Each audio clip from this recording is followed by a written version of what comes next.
Start with a warm, storytelling tone, perhaps with gentle, ambient music in the background. In a small, remote village nestled deep within a valley, there lived a wise old man everyone called Grandpa Musa. This village was a happy place by day, but when the sun dipped below the mountains, a deep, thick darkness would blanket everything. The villagers relied on dim, flickering candles that barely cut through the gloom, and the children were often too scared to even step outside after sunset. The darkness wasn't just a lack of light, it was a blanket of fear and isolation. One evening, as the shadows grew long, the village children gathered around Grandpa Musa. "Grandpa," a little girl named Alara whispered, "why does the night have to be so scary? We can't play, we can't read, we can't do anything."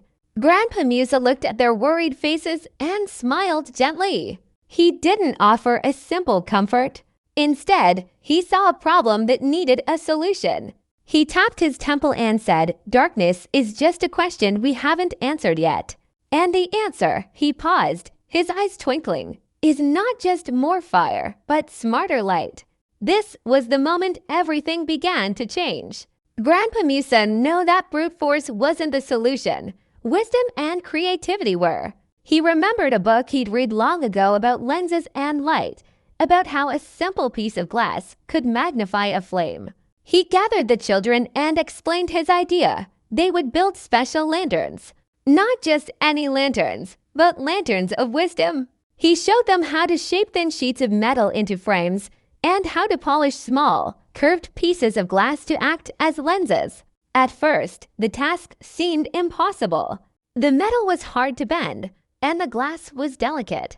But this is where the magic of teamwork sparked to life. The children, full of energy, ran through the village, gathering materials. The blacksmith helped shape the metal frames. The women, with their nimble fingers, helped polish the glass until it shone like a star. Everyone had a role. The older boys and girls worked with Grandpa Musa, learning how to assemble the pieces, while the younger ones cheered them on, bringing water and snacks. The entire village became a bustling workshop, filled with laughter and the sound of creation. It wasn't just one person's project anymore. It was everyone's hope. Finally, the first lantern was ready.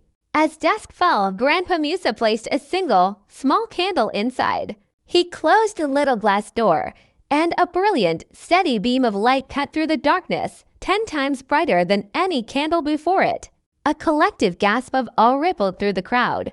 One by one, they lit the other lanterns. The village square, once a place of shadows, was now bathed in a warm, golden glow. That night, for the first time, the children played hide-and-seek under the light of the lanterns. Adults gathered to talk and share stories. The darkness was no longer a monster to be feared, but a quiet backdrop to their vibrant community. The story of Grandpa Musa and the lanterns became a legend, a living testament to a simple truth: education and knowledge are the real light. Grandpa Musa's wisdom, shared and combined with the power of teamwork, didn't just push back the darkness for a night. It lit up their future, proving that when people come together with shared knowledge, they can solve any problem and truly change their world for the better.